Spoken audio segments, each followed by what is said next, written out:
हम लोग सीखेंगे आर्टिकल। आर्टिकल होता क्या है इन इंग्लिश ग्रामर में, और इसके कितने पार्ट्स हैं और इसका इस्तेमाल कहाँ कहाँ किया जाता है, ये चीज़ें आज हम लोग इस वीडियो में सीखेंगे। चलिए देखते हैं। आर्टिकल्स इसलिए लिखा गया है क्योंकि यहाँ पर 2 पार्ट्स में बांटा गया है।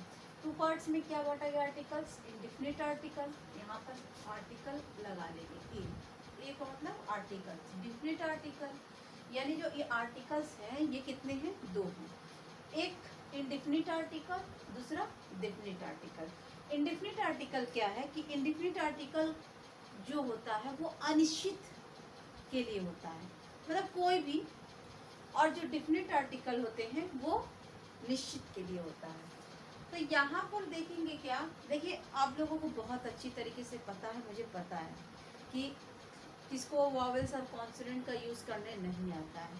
देखिए वॉवेल्स और कॉन्सोनेंट किस पार्ट में जाएंगे ये ध्यान दीजिए। आर्टिकल इंडेफिनिट आर्टिकल में जाते हैं। इंडेफिनिट आर्टिकल में वॉवेल और कॉन्सोनेंट का इस्तेमाल होता है, मतलब वॉवेल साउंड्स और कॉन्सोनेंट साउंड से रिलेट करने के बाद ही वहाँ पर ये यूज़ किया जाता है। ठीक है, देखिए आप इसमें कंफ्यूज ना होइएगा, यहाँ पर हम लिख दे रहे हैं आर्टिकल, ठीक है, क्योंकि ए लिखा है इसलिए शायद कंफ्यूजन ना हो। Article, article, indefinite article, definite article. Indefinite article के अंतर्गत क्या आते हैं? ए और एन। इसमें क्या है कि एक वॉवेल्स होता है, साउंड्स, और एक होता है कॉन्सोनेंट्स, कॉन्सोनेंट साउंड्स। ठीक है, अब vowel sounds and consonant sounds में क्या है कि जब वॉवेल साउंड होंगे वहां पर क्या इस्तेमाल करेंगे? एन, और जहां पर कॉन्सोनेंट साउंड होंगे वहां पर ए का इस्तेमाल करेंगे, पता है। लेकिन ये पार्ट आपको बाद में नेक्स्ट वीडियो में मिलेगा। ये आगे ये देखेंगे कि ये क्या कैसे इस्तेमाल होता है। देखिए इसमें सबसे सिंपल तरीका क्या है कि आपको हिंदी का स्वर आना चाहिए, हिंदी के स्वर और हिंदी का व्यंजन। हिंदी के स्वर में क्या है, अब हिंदी का स्वर किसको नहीं आता? आ से लेकर आह तक जो होता है, लेकिन मानने उसको दिया गया है कि 11 स्वर होते हैं, यानी हिंदी के स्वर जो होते हैं अ से लेकर अ तक जो होता है उसको स्वर कहते हैं, और वो स्वर कितने होते हैं? 11 होते हैं, सबको पता है। अ से लेकर अह तक, अ से लेकर अ तक, हाँ, तो ये 11 होते हैं, लेकिन क्या है, इसको कहते हैं स्वर। अच्छा, अब बात करते हैं व्यंजन की, तो आपका व्यंजन क से लेकर होता है वैसे आपका ह तक, क से लेकर ह तक, जिसे कहते हैं क से लेकर ह तक, जिसे 33 कहते हैं। बाकी तो इसके बाद आपका छात्र ज्ञ होता है वो संयुक्त व्यंजन में चला जाता है। तो अ से लेकर अ तक, क से लेकर ह तक। अब बात ये पढ़ाने की क्या जरूरत थी इंग्लिश में? हिंदी के स्वर व्यंजन को पढ़ाने की क्या आवश्यकता थी? तो यहाँ पर एक विशेष ध्यान आपको रखना है कि अ से लेकर अ तक जो 11 स्वर होते हैं उसी का साउंड, मतलब उसी की ध्वनि अगर आती है तो आप आंख बंद करके एकदम लगाएंगे, एन का इस्तेमाल करेंगे। क्या इस्तेमाल करेंगे? एन। और जहां पर क से लेकर ह तक के साउंड्स आएंगे, संयुक्त व्यंजन को ना वो आएगा ही नहीं, लेकिन क से लेकर ह तक के जो भी साउंड्स आ रहे हैं उसमें क्या होगा? ए का इस्तेमाल करेंगे, बस इतना ध्यान रखना है। लेकिन आपको जो इंग्लिश सही प्रोनाउंसिएशन करने आना चाहिए, तभी आप उस साउंड को पकड़ेंगे, और साउंड को जब पकड़ पाएंगे तभी आप उसको उसके आगे आर्टिकल का, सही आर्टिकल का इस्तेमाल कर सकते हैं। इसमें अभी बहुत सारी अभी चीज़ें, जैसे अभी तो ये नाउन से रिलेटेड आपको बताया जा रहा है, इसके बाद नाउन के आगे एडवर्ब आपका आता है, एडजेक्टिव आते हैं, एडजेक्टिव पहले आता है, फिर एडवर्ब आता है। तो इस तरीके से कई ऐसे कंडीशंस होते हैं कि कब क्या इस्तेमाल किया जाएगा, लेकिन यूज आर्टिकल का बताएंगे कि कैसे लगाना है। ठीक है, तो यहाँ पर ये देखेंगे अ से लेके अ तक 11 और 33।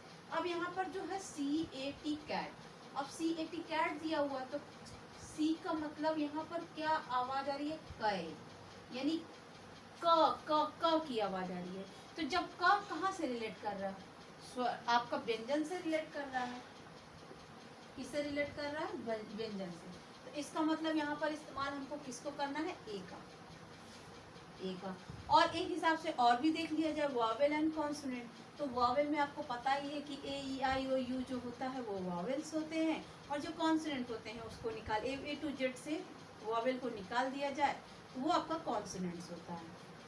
तो अब यहाँ पर दिया है एम में, यानी एम, तो एम क्या है इसका, ये किससे है, मतलब ये किससे रिलेट कर रहा है, व्यंजन से रिलेट कर रहा है कि स्वर से रिलेट कर रहा है, जाहिर सी बात है ये आपका स्वर से रिलेट कर रहा है। तो यहाँ पर ए ना लगाकर यहाँ पर जो साउंड्स इसके आए हैं यहाँ पर क्या इस्तेमाल करेंगे, एन एम में, एन एम में, ओके। ईयर, तो यहाँ पर जो साउंड्स आए हैं ईयर यानी य का आ रहा है, मात्रा से संबंधित नहीं है, यहाँ पर बस ये स्वर आना चाहिए और व्यंजन आना चाहिए, ये मात्रा से आप मत जज कीजिए बस। तो यहाँ पर ई आ गया, तो यानी ई है, तो यहाँ पर क्या होगा, ए। अब ये क्या है, कुछ लोग पढ़ते हैं हावर, बट ये हावर नहीं होता है, आवर होता है, और नए मॉडल में और उसको शॉर्ट में कहते हैं आर्स, जैसे 3। अब यहाँ पर आवर, क्या आवाज क्या आ रही है इसकी, आवर, तो यहाँ पर क्या आ गया, आ, इसलिए यहाँ पर क्या इस्तेमाल करेंगे, एन का, ठीक है। अब आते हैं बात कि यहाँ पर देखिए एक चीज और गहनता है। अब यहाँ पर आपको ये ऐसे क्वेश्चंस भी एग्जाम में दे देते हैं, देखिए आपका टेट है एग्जाम, सुपर टेट एग्जाम है, कॉम्पिटिटिव से रिलेटेड, ये बहुत हल्के में मत लीजिएगा क्योंकि सारे कॉम्पिटिटिव एग्जाम में ये बहुत डीपली बहुत कॉमन तरीके से पूछेगा, लेकिन उसके सही रूल जिसको ज्ञात है उसको पता है वो कभी मिस्टेक नहीं करेगा, लेकिन अगर उसको सही कॉन्सेप्ट उसको पता नहीं है तो वो गलती तो करना ही करना है। अब आप बताएंगे कि यहाँ पर ए का इस्तेमाल होगा, एन का इस्तेमाल होगा, बट ऐसा कुछ भी नहीं है, यहाँ पर किसी का इस्तेमाल नहीं होने वाला है। क्यों, रीजन बिकॉज ये क्या है, ऑक्सेन है, और ऑक्सेन का हम कभी भी आर्टिकल इस्तेमाल नहीं कर सकते, यानी प्लूरल्स फॉर्म में कभी भी ए और एन का इस्तेमाल नहीं होता है। ए और एन का इस्तेमाल सिर्फ एक वस्तु के लिए किया जाता है, एक वस्तु को ज्ञात करने के लिए किया जाता है, ठीक है। तो यहाँ पर ये आपका ना ए लगेगा और ना ही एन का यूज होगा। अब बात आती है वाटर।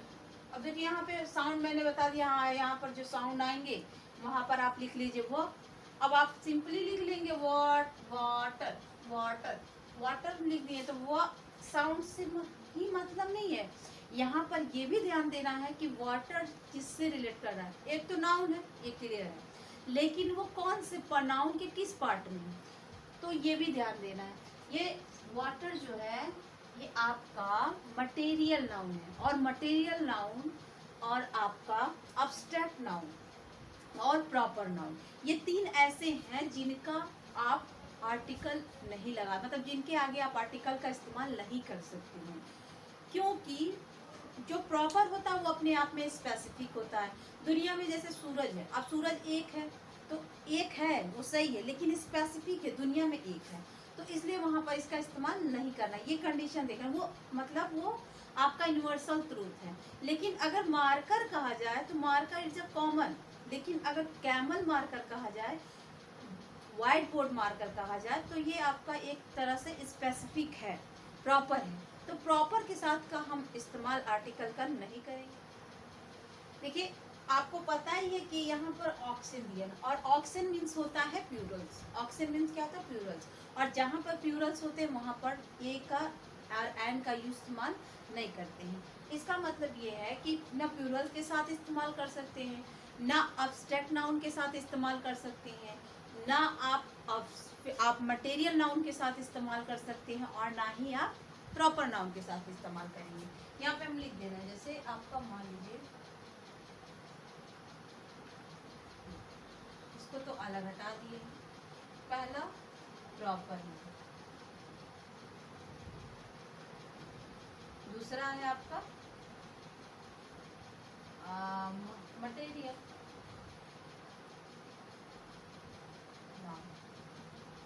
थर्ड आपका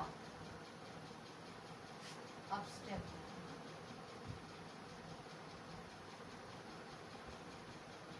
हाँ इन 3 ऐसे जो नाउन के पार्ट्स हैं उनके साथ हम लोग ए एंड का इस्तेमाल नहीं करेंगे, ठीक है।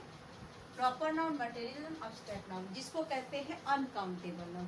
प्रॉपर नाउन तो अपने आप में स्पेशल है, और मटेरियल नाउन और अब्स्ट्रैक्ट नाउन को अनकाउंटेबल नाउन कहते हैं मॉडर्न क्लासिफिकेशन के तहत। और जो आपका होता है क्या, कॉमन एंड कलेक्टिव नाउन, ये आपके काउंटेबल नाउन में आते हैं, ठीक है। तो काउंटेबल नाउन में आते हैं, तो इसलिए जिसको हम गिन सकते हैं उसी में हमको इस्तेमाल करना है ए और एन का इस्तेमाल करना है, ठीक है। तो यहाँ पे बात रही, अब ये वाटर किससे रिलेट कर रहा है, मटेरियल नाउन से। तो मटेरियल नाउन का के साथ हम लोग क्या कर रहे हैं, इस्तेमाल नहीं करेंगे। इसका मतलब यहाँ आर्टिकल में ए एन का इस्तेमाल नहीं होगा।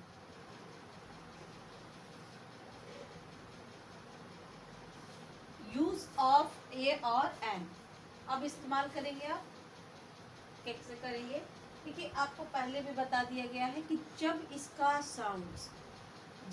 साउंड स्वर से संबंधित होगा वहां पर एन का इस्तेमाल होगा, जहां पर कॉन्सोनेंट साउंड होगा वहां पर ए का इस्तेमाल करेंगे। अब यहाँ पे यू है, यूनिवर्सिटी, तो यह आया, तो इसलिए यहाँ पर क्या इस्तेमाल करेंगे, ए। यूनिफॉर्म, यहाँ पर भी क्या इस्तेमाल हो रहा है, ए। और यहाँ पर एमएससी यानी ए से आ रहा है, तो यहाँ पर क्या होगा, एन। अब यहाँ पर क्या है, IAS यानी IS, तो यहाँ आ से आ रहा है, इसलिए यहाँ पर इस्तेमाल करेंगे एन। अब यहाँ पर ऑनेस्ट आ रहा है, यानी बताया तो यही गया है, तो ऑनेस्ट होगा, एन होगा कि ए होगा, तो आपको पता ही होगा। इसका हम नहीं बताएंगे, इन दोनों का नहीं बताएंगे, या आप बताएंगे कमेंट सेक्शन में, ठीक है। फिर आगे आपको इसकी नई जानकारी मिलते रहेंगे। तब तक के लिए बाय बाय।